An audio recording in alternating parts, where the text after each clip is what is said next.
started, please check your cell phones and make sure they're turned off. Welcome. I'm Gary Kadiak. It's my honor and pleasure to be the director of the MSTC program. We are here to honor you, the graduates of the class of 2015, and to celebrate your achievements. Part of our joy in celebrating your success is that everyone here has participated in that success. And I want to take a few minutes to acknowledge your support group and give you a chance to applaud them. Let's begin first with your families. Would any children of our graduates in the audience please stand up?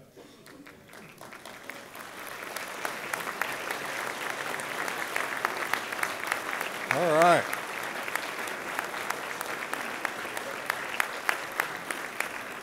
We are giving you your parent back. And Dean Gilligan has told me to tell you if your parent that's been a student for the last year doesn't give you all the time you need, let him know and he will take back their piece of paper. Next, I would like the spouses to stand up.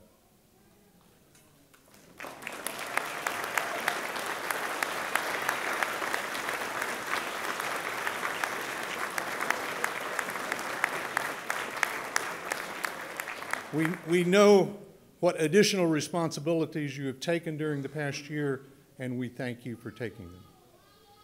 Finally, are there parents of the graduates in the audience?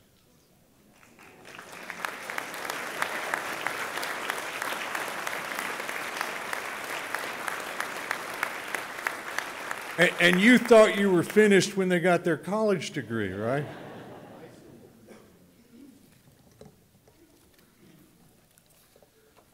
As you well know, the faculty are the heart and soul of the MSTC program. Please acknowledge them.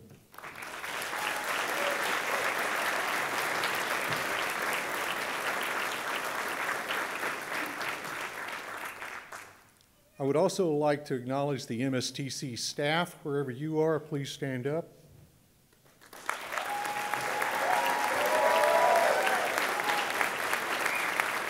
Scott is here also. Scott, you get to stand up. There you go. Class, as you may have heard, Daisy is graduating with you.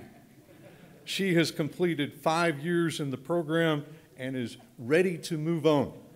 Daisy, thank you for 5 years.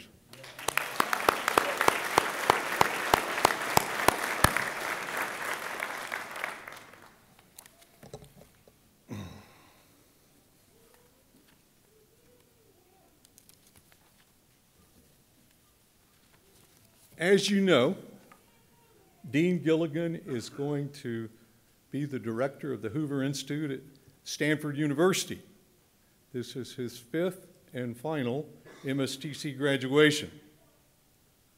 What you may not know is how much he has done to benefit you and the MSTC program, and I would like to share some of that contribution to you. Immediately upon becoming dean, he restored the entrepreneurship program at the Macomb School. It's a whole different story, and I can understand you might wonder, where did it go? But we'll save that for a beer sometime. The important foundation that he laid so that we could have the growth we've had in the MSTC program. In 2010, he beckoned to the MSTC program, come back to your roots. And we did so. And we have prospered as a result of being in Macombs for the last 5 years. The number of students has doubled. As you experience 2 cohorts, so have the last 4 years, and the new class is also 2 cohorts. Not only has the quantity improved, the quality has improved, You have more experience than your predecessors, both as it relates to commercialization, entrepreneurship, and innovation, and you have more leadership experience. And for many of you, that comes from the military. And I would like to ask those active in the military today and veterans to please stand so we can acknowledge you.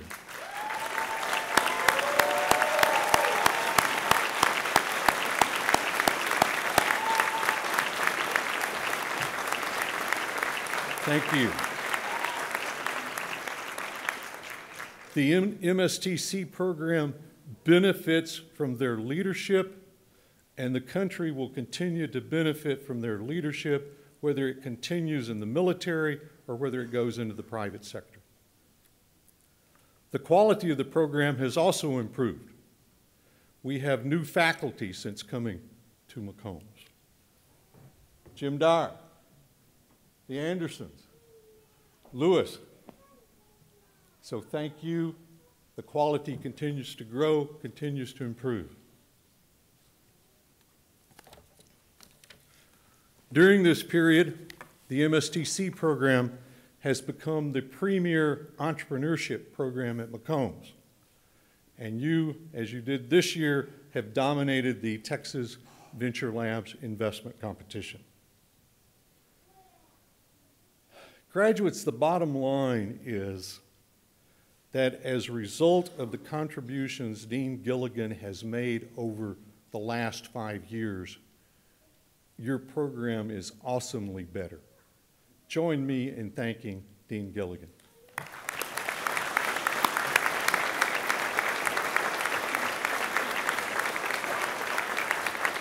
Thank you. Thanks, Gary. Thank you very much. I, too, want to lend my congratulations and thanks to the faculty of the program. The faculty are stunning and stellar, as all of you know. They've put you through the ropes. I apologize for that, but someone had to do it. Thank you again for all you do for the program. Gary, I want to thank you for the leadership of the MSTC program. You've been committed to the program forever, when it was in the wilderness and beyond. And I want to thank you for all you've done over the past 5 years to make the program what it is today. Thank you so much. Mostly what I want to say is congratulations to all of you. This has been a hard year of study for you, a hard year of work. I appreciate all the effort you put into it. Congratulations for finally finishing the degree. Also want to say thank you for the path you've chosen. Most of the job and economic growth in our country is produced by the kind of companies that you're going to begin and nurture. The activity of commercializing a company, I happen to think, is one of the most difficult commercial endeavors around. It's just much harder to conceive of something from whole cloth and take it to a productive, profitable operation. I appreciate the ambition that you've illustrated by pursuing this degree, and I appreciate all that you're going to do for our nation and our country going forward. So thank you very much for doing that. Well, it's, my chief job, of course, is to hand out degrees, shake your hand, but also to introduce today's commencement speaker, Brett Hurt. This won't take long. Brett's a good friend of me personally and a great friend of the university. Brett has graduated from the McCombs School of Business with a BA in Management Information Systems. He also has an MBA in High-Tech Entrepreneurship from the Wharton School of Business. Brett has a phenomenal commercial history. He was the founder of Bazaar Voice and served as its CEO and president for 7.5 years. He led the company from the bootstrap concept to almost 2,000 clients worldwide and took it through its initial public offering. He subsequently guided the company through a successful follow-on offering and 2 acquisitions, Power Reviews and Longboard Media. Prior to Bazaar Voice, Brett founded Core Metrics and helped grow the company into a global leading marketing analytics solution for the e-commerce industry before its acquisition by IBM. Now, I know Brett chiefly as someone who contributes to the Austin community very substantially. He and his wife, Deborah, are very active in philanthropic activities across the board in Austin. More importantly for today's occasion, however, Brett is an active participant and investor in the entrepreneurship and startup community in Austin. If there is a go-to person in Austin who spends more time nurturing entrepreneurs and nurturing small businesses, I don't know who it is. Brett is the guy to think about when you're starting new companies and when you're thinking about the tech evolution of Austin. We're very glad to be associated with him. He's been an entrepreneur in residence at McCombs in the past, and he does all that he can to support the students and faculty as they think about ways to develop entrepreneurship in Austin and beyond. So I can't think of anybody who is more suited or better to speak to you today. Please join me in welcoming Brett Hurt.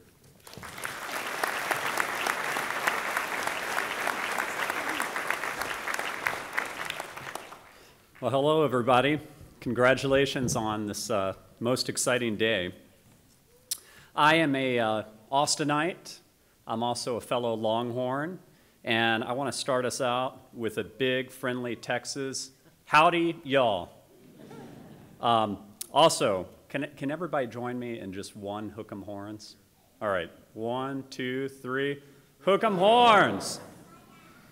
It's an honor and a pleasure to be here with you today on what will be one of the days you remember most in hopefully your long and very prosperous lives.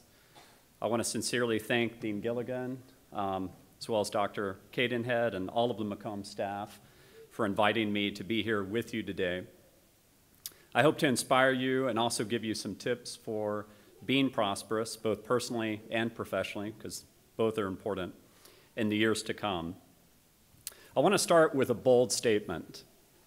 This is the most exciting time in the history of the world for you to graduate with this degree. Let me repeat that.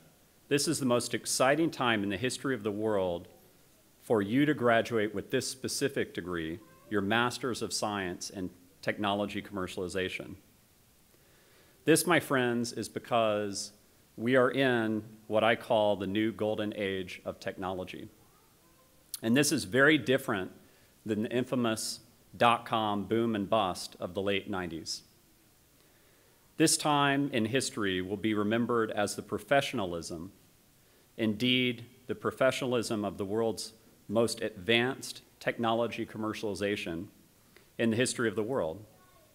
And here you are, lucky you, on your graduation day from one of the most prestigious institutions in the world, with the tools, degree, and now the network to capitalize on it. But yet it doesn't always seem like such an exciting time, does it? We are bombarded by a 24/7 cable news cycle which amplifies the worst of our 7.3 billion people in the world. As I tell my friends and our daughter, Rachel, there's bound to be something bad going on somewhere in the world with that many people. But this ignores all of the good, doesn't it? We sometimes romanticize about periods like the Middle Ages, or maybe we used to before watching Game of Thrones. But I can assure you that we wouldn't want to live in those times if we were given the choice. My advice to you is embrace the good in the world, which by far outweighs the bad. Lift up your spirit and feed your soul with all of the positivity out there to be found. And stop watching so much of the news. Read great books instead. A tremendous amount more thought was put into them. They capture the wisdom of the ages. Yes, this is the time. Quality of life throughout the world has never been better. Possibility has never been higher. You're living in the new golden age of technology, and now the key question on this day, your graduation day, is what are you going to do about it? The invention of the internet will surely go down in all of history as the most transformational invention in all of humanity, at least to date, that is. Because we're just beginning, because now the professionals are moving in to capitalize on the world's grandest challenges: a shortage of water, a shortage of food, a shortage of energy, a shortage of education, a shortage of medicine, a shortage of land, and so on. And as I look around, all I see are possibilities. And what the world needs is more people to believe in themselves and each other to grab hold of these challenges and solve them through grit and through innovation. You may look at me and think I'm a blind optimist. How can Uber be worth $40 billion? How can Snapchat be worth $15 billion? How can Facebook be worth $226 billion and buy WhatsApp for $19 billion? How can Alibaba, a Chinese company, be worth $232 billion, more than Amazon and almost as much as Walmart? These companies are all so young. Aren't they overvalued? Didn't we live through this during the dot-com boom and bust? Haven't we learned our lesson? The answer is easier than you may think. It is because of the combinatorial technologies that are available to be snapped together today, combined with the largest and most efficient network invented in history, something that we can partially thank our own Bob Metcalfe here at the university for. And I would propose to you that we are getting smarter about leveraging these combinatorial technologies and network effects than ever before. We are becoming better at commercializing. Snapchat can be worth $15 billion because of what has happened with Facebook. Facebook can be worth $226 billion because of what has happened with Google. In short, the internet and all of its derivatives are becoming professionalized. And with your degree, you're exactly the type of person who is best positioned to advance that professionalism. Computers are making everything faster. All of us carry around a supercomputer in our pocket. We have the ability to tap into the cloud for an unlimited amount of computing power at a minuscule fraction of that cost just a decade ago. Consider that when Brent Barden, my co-founder, and I started Bizarre Voice just 10 years ago, there was no iPhone, no Android, no open Facebook, it was closed to the public, no Twitter, no Uber, no Pinterest, no Snapchat, and so on. That was just 10 years ago. When I started Commercialization in 1999, we spent over $15 million on our initial infrastructure in our own, would you believe it, data center. Today, it would cost us nothing for the first few months because I can get a credit from Amazon or Google for free, and I bet it wouldn't cost any more than a few $100,000 in the first year. Yes, my friends, now is the time, the new golden age of technology. It isn't just limited to the internet. There are major advances being made in artificial intelligence, robotics, personalized medicine, 3D printing, biotechnology, nanotechnology, virtual reality, and so much more. Everywhere you look, if you look hard enough, you'll find major advances being made. It would be fair to say that the internet has made this acceleration possible, but it would also be fair to say that advances are being made in the most archaic of industries. These industries are becoming more professionalized, yes, that word again, and innovative than ever before. These industries are being disrupted at a faster pace, and that even includes industries like this fine university, than ever before. One of the great ironies of this time, at least to me, is that California is so close to running out of water. I'm sorry, Dean, that you're moving back there. Although that is a cool position, I have to admit. But yet Silicon Valley is the most innovative it has ever been. Why is this so ironic to me? Well, the answer lies just to the east, in Israel. Israel recycles around 75% of its water. It is completely sustainable when it comes to water, but yet it is in a desert. How is this possible? Through innovation, through the necessity to believe in each other and to invest in solving the grandest challenges. California's answer is actually easier than you may think. It is a subject near and dear to your heart. It is technology commercialization. In all seriousness, all California has to do is commercialize on the technology that the Israelis have already developed. And there are opportunities like this for all of you everywhere. I challenge all of you to focus on solving some of the world's grandest challenges through technology commercialization. Read books like Abundance and The Second Machine Age and think deeply about them. There are literally hundreds of thousands of good business ideas in abundance, and The Second Machine Age will give you a balanced view of the rapid innovation occurring in this new golden age of technology and how it could shape society for better or worse. I choose to focus on the for better part. And so I have a few tips for you as you embark on your new challenge. First, always live within your means. Even though I guess you would say I'm financially successful now, that wasn't always the case. The life of an entrepreneur is not always filled with riches. After earning my master's, I remember my fellow graduates buying homes and cars while I was earning nothing. I bought my first home, and it was a modest one, when I was 32. I drove modest cars back then, too. There's an old saying that you will always feel rich if you live within your means. I would add to you that you will always be able to pursue your dreams if you live within your means. The bottom line is that living within your means gives you the financial optionality to do so. The best career decision I ever made was starting Bizarre Voice. But it was only because I lived within my means during my core metrics years that I was able to do so. Second, always take the time to reflect on what you've learned and where you're going. I took 4 to 6 weeks of vacation time each year at Bizarre Voice, including the first year that we started the company.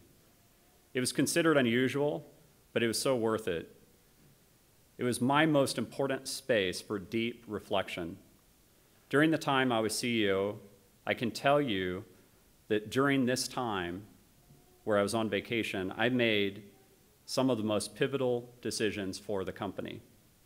This included whether or not to keep some executives or to hire others. This included some of our biggest strategy shifts and opportunity identification. This included some of the most important cultural ideas and my recommitment as CEO to the best of our culture that was already in place. In short, if you don't take the time to reflect, then life and your company have a way of running away from you. Grab life and seize the day. Give yourself some space to do so. Don't become a part of the hamster wheel that spirals out of control to no clear destination. Third, don't ever forget your family. When I started Bizarre Voice, there was something very new in my life after 8 years of an incredible marriage. That something new is here with me today. It is our precious daughter, Rachel Leah Hurt. I was very fortunate to have parents who believed in me and who were there for my most important moments in life. I have my dear mom, who unfortunately must rest in peace, to thank for buying me my first computer at age 7 and learning how to program alongside me in 1979, and her to thank for keeping everyone out of my way so that I could program for around 40 hours a week from age 7 to 21. She realized I'd found my passion, and she knew the importance of that.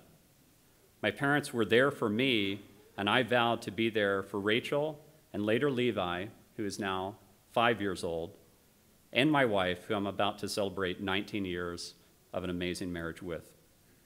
If you study the regrets that people have when they are on their deathbeds, the number one is that they missed their children's best years or they didn't spend enough time with their spouse. One of the most inspirational friends I have in Austin is Michael Dell. And I can tell you with certainty that he was not only one so big in business, he has in family as well. In short, you'll always feel stressed and you'll always have excuses not to spend with family. But only you can make that choice. And at the end of the day, it really is a choice. Michael proves that you can be incredibly successful in all areas of life. If he can do it while building a Fortune 50 company, anyone can. Fourth and finally, nourish your soul. If you find one day that you aren't passionate about the cause your company is pursuing, then you should stop pursuing it. Or if you're considering taking that job or starting that company just for the money, don't do it. Read Man's Search for Meaning by Viktor Frankl, a Holocaust survivor, for more. It is one of the most important books that a human being should read and internalize. If you find one day that you aren't giving back, whether that is to your community or through your company, then start doing so. As I look back on my proudest moments at Bazaar Voice, it was the establishment of the Bazaar Voice Foundation, which is one of the most important to me. Yes, companies have souls that need nourishment as well, and your own soul would be nourished in the process. And it's the fact that now 23 companies have been founded by former Bazaar Voice employees. The generosity of spirit in the people of Bazaar Voice was and is constantly inspirational to me. Generosity even became one of our 7 core values. And finally, don't forget your health. My grandfather, who grew up during the Great Depression as the oldest child of 5 with a father who deserted the family, always told me the importance of money. But he told me that there was one thing that was more important than family or money, and that was your health. Because if you don't have your health, then you can't do anything else. You can't enjoy your family, you can't enjoy your career, and you can't enjoy your money. So remember to take care of you. The inner journey is every bit as important as the outer journey. My sincerest congratulations to all of you. I wish you much success, both personally and professionally, although now you see the two are actually the same. You're lucky to be in the position you're in today. You're living in the most transformational time in the history of the world, and you have the ultimate degree to capture the opportunities at hand. I would like to close with one of my favorite quotes from the man himself, Theodore Roosevelt. He spoke these words in 1910 while in Paris, and is about the man or the woman in the arena. It is not the critic who counts, not the man who points out how the strong man stumbles or where the doer of deeds could have done them better. The credit belongs to the man who is actually in the arena, whose face is marred by dust and sweat and blood, who strives valiantly, who errs, who comes short again and again, because there is no effort without error and shortcoming. But who does actually strive to do the deeds? Who knows great enthusiasms, the great devotions? Who spends himself in a worthy cause? Who at the best knows in the end the triumph of high achievement? And who, at the worst, if he fails, at least fails while daring greatly, so that his place shall never be with those cold and timid souls who neither know victory nor defeat. Congratulations again, and thank you for allowing me to be here today to share this honor with you. Good luck.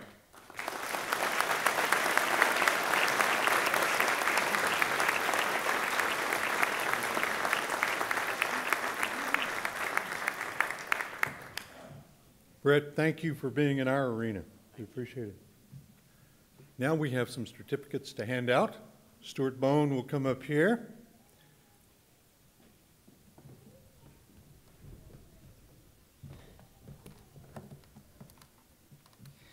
Graduates, when I call your name, please proceed to the stage where you will be presented with a degree certificate. Scott Allman.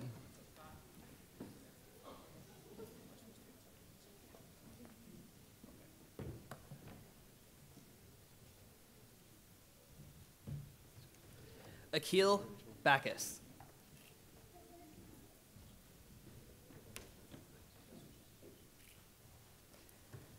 Michaela Berman.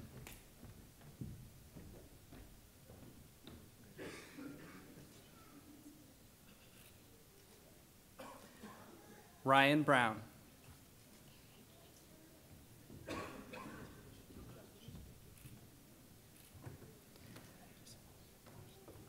Jonathan Cartmill.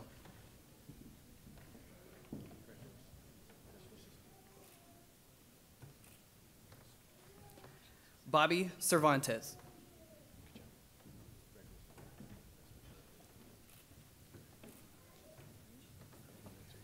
Daniel William Cloud.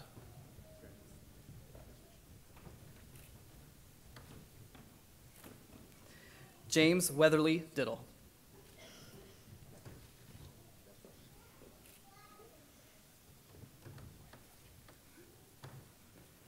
Matt Dorsey.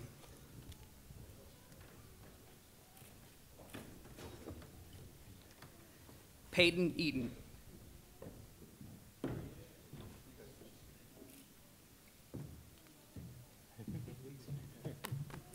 Kyle Christopher Eberly.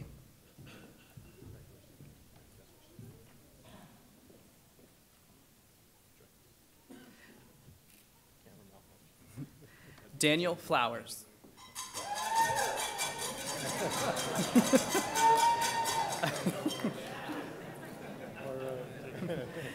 Carol Elizabeth Fowler.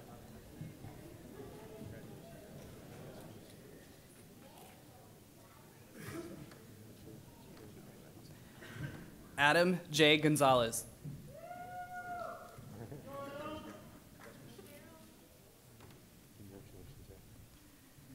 Evan Griswold.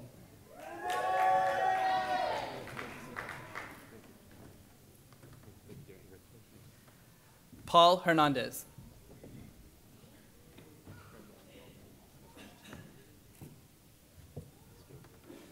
Chris Hopkins.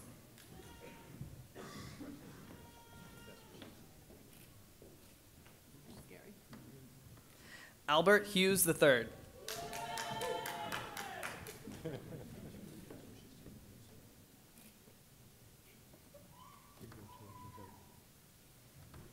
Jamie Humphreys.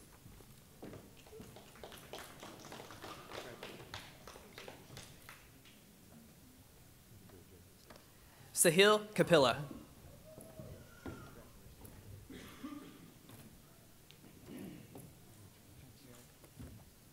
Sean Kibbe.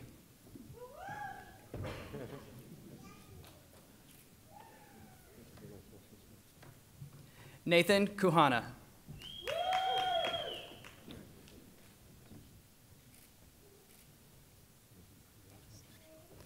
Chung Shing Ku.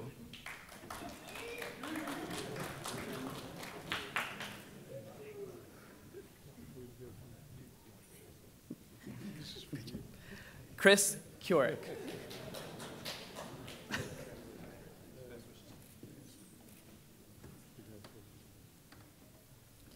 MJ Laborde III.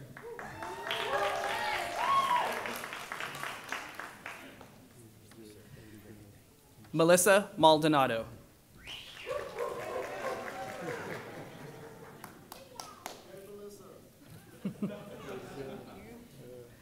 Paul Maldonado.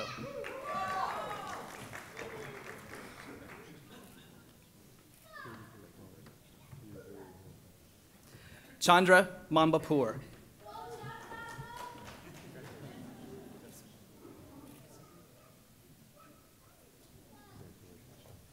Noel Manuel.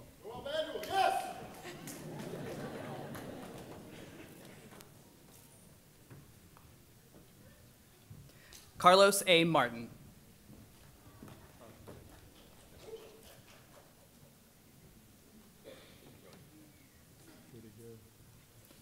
Patrick McCain.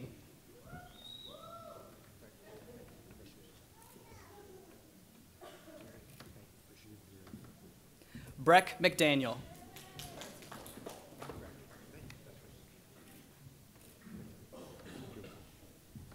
Andrew Moore.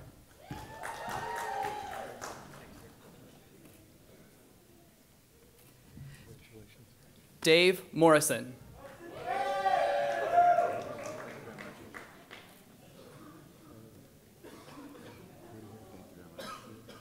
Rainia Mosier.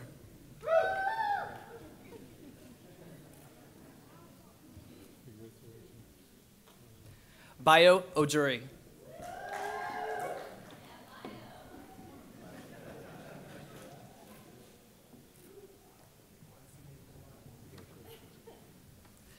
Israel Ortiz.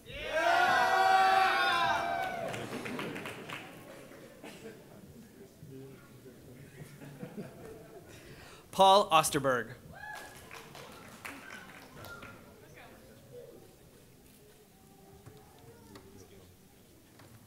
Yael Rackley.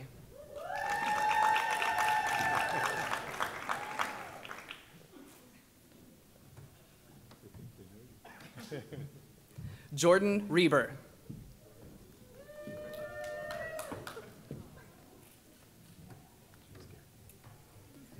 Jesse M. Racinos.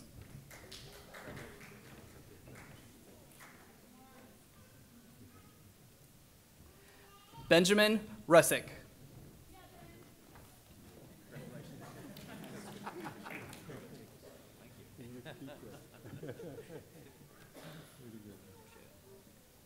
Tyler Schultz.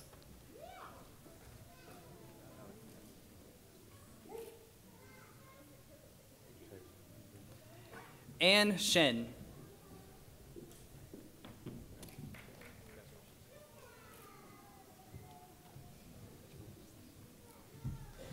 Keegan Shields.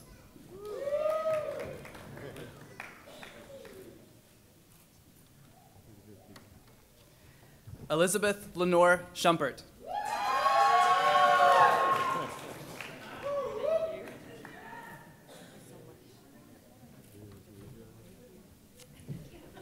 Pranesh Somasundaram.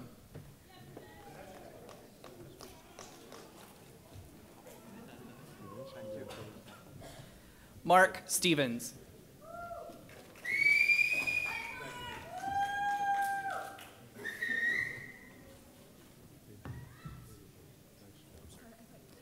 Cheryl Tolkoff.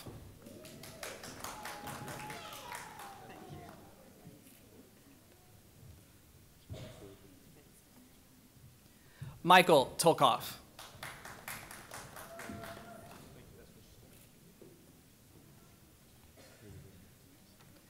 Jonathan Tyler.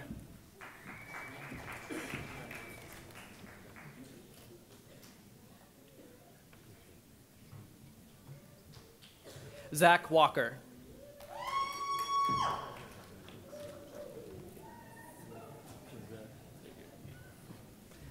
Bill Welch.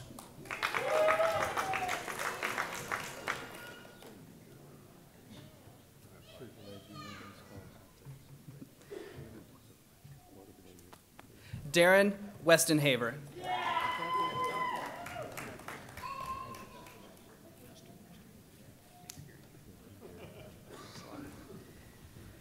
Ladies and gentlemen, I present to you the 2015 Master's Degree Graduates in Technology Commercialization.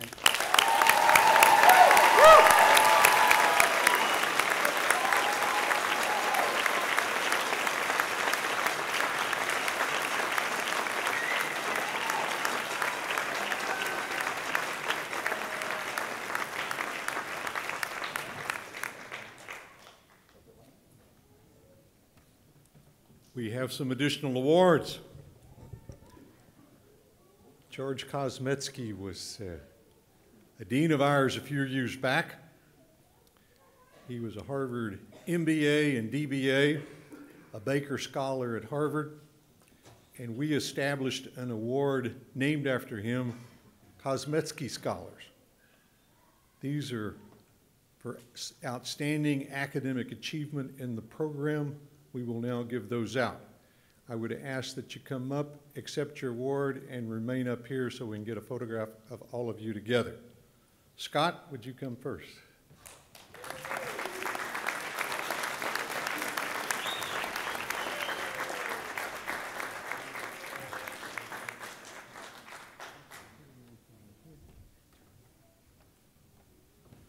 Chris Hopkins.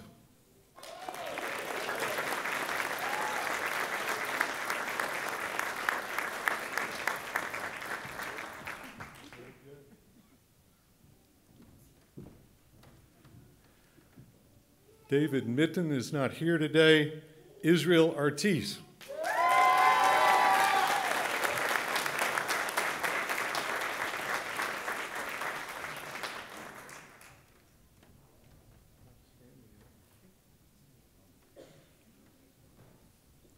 Brandon Shakely.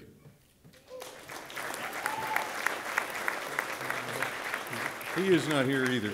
Mark Stevens.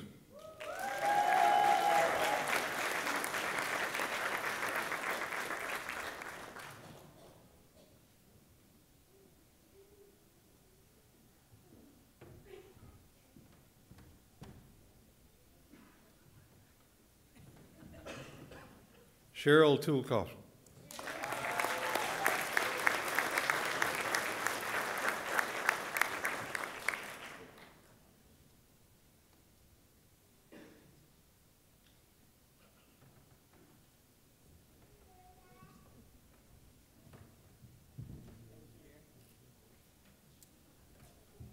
Mike Tulkoff.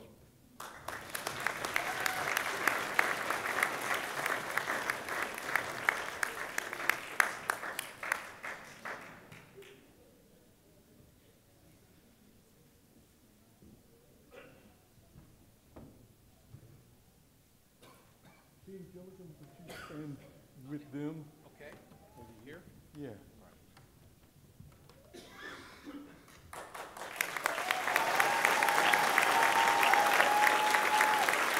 Thank you. Our Kosmetsky Scholars.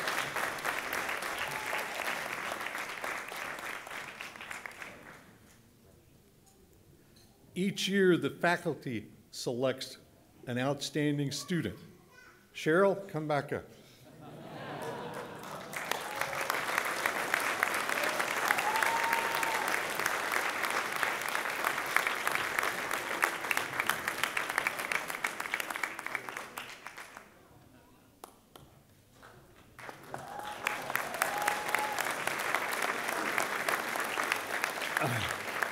You, the class, select the outstanding classmate, and unfortunately, David Mitten is not with us today, but let's give him a hand.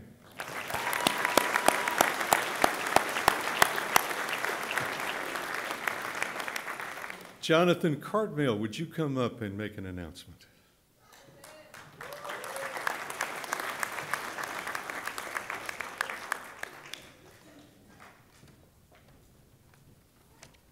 I'm going to present the Outstanding Professor Award voted by our class. But first, I'd like to thank Daisy, Justin, Stuart, Dr. Cadenhead, Wayne, and even though they're no longer with the program, Scott and Amanda, for all of their work running our MSTC program, making sure that we had a positive experience. Will you please join me in a round of applause?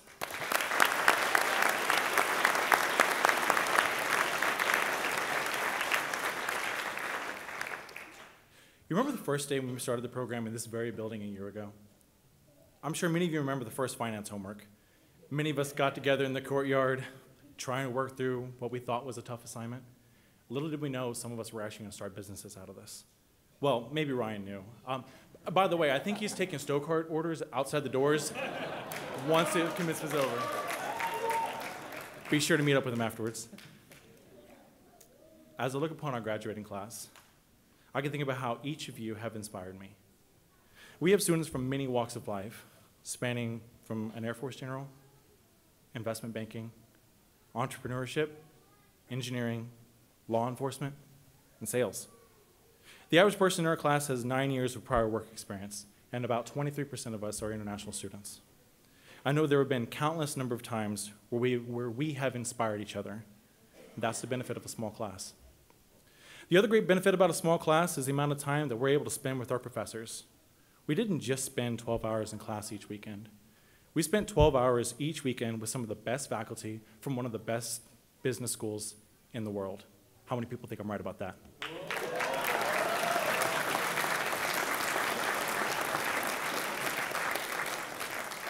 In the first semester, Professor Brent Cornwell began our journey and showed us how QuickLooks would tell us that just because we have a technology that detects salmonella doesn't mean the chicken industry has any interest. Professor Regina Hughes eloquently taught our not-so-Southern classmates that finance is pronounced just a bit differently in these parts, and that valuing our business ventures would be the key part to our exit strategy. Then later on, Professor Patrick Badalato explained in vivid detail how to understand Groupon's questionable accounting structure and his undying love for Starbucks' $10,000 coffee. As we began our second semester, Professor Lewis Martins, who has the patience of a saint for exhausted students, walked us through the evolution of the circus industry strategy. And Professor Melissa Grabner's strategy class inspired one of our very own to not only write a rap, but to hire a professional video crew to create a music video on how to get money.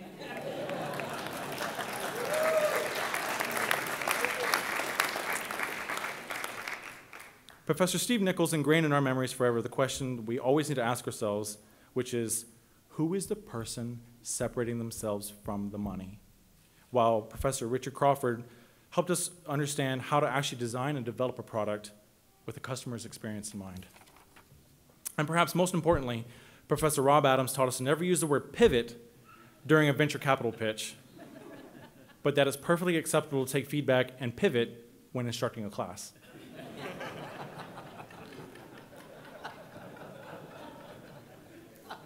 Continuing in our final semester, Professor Ed Anderson elaborated on pivoting by teaching us that we should pivot, that we're going to pivot, and how to find the right time to pivot through risk mitigation. And Professor Mary Anderson showed us the mathematics on how to manage our productivity. Then, Professor John Daly supplemented our education by putting us through the leadership gambit, from learning advocacy and influence to driving change and promoting teamwork. And then nearing the end of our journey, Professor Jim Dyer taught us about the debate on where to plant our decision trees, and that options will always increase the project's expected value. And lastly, you may have noticed I skipped one professor, but it shouldn't come as a surprise. She brings nearly 16 years of professional marketing experience, a master's in international management, and a PhD from the University of Texas in educational psychology to the program. She introduced the concepts of finding our beachhead target market, crossing the chasm, and building our first marketing plan. Because of her, I'll always remember that differentiation comes down to asking, is it useful and valuable to the customer? She is one of the most passionate professors I have ever had the pleasure of learning from. She loves the teaching process, and she enjoys walking us through the learning process. Please help me in congratulating Professor Kate Mackey.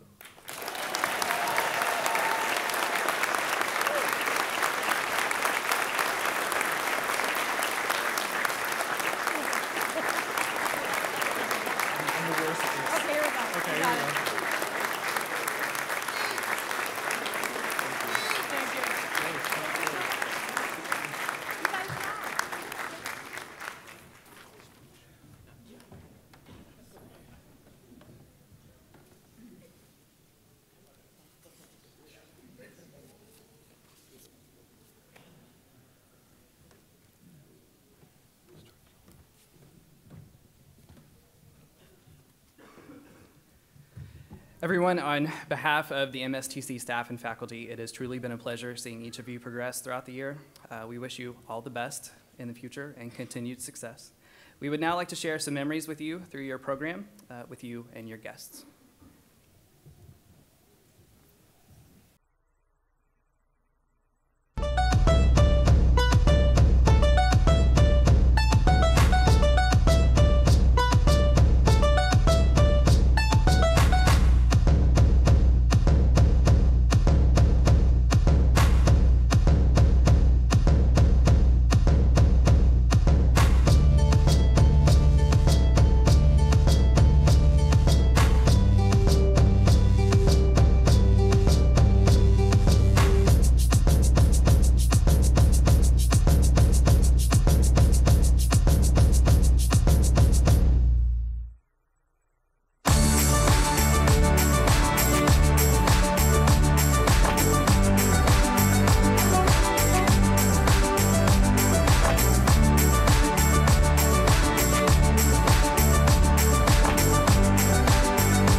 we're starting a new tradition, and that is that the graduates in this class who have undergraduate degrees from UT will lead the singing of the Eyes of Texas. So, Bobby Cervantes, please come forward. Paul Baldonado, Breck McDaniel, Israel Ortiz.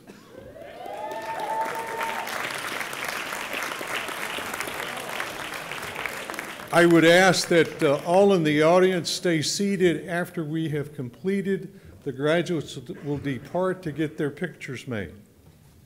Go ahead, gentlemen. Get by the microphone. Everybody stand. What key do you do? All got it's going. Ready? 1, 2, 3. The eyes of Texas are upon you all the livelong day. The eyes of Texas are upon you, they cannot get away. Do not think you can escape them, at night or early in the morn. The eyes of Texas are upon you, till Gabriel blows his horn. All right.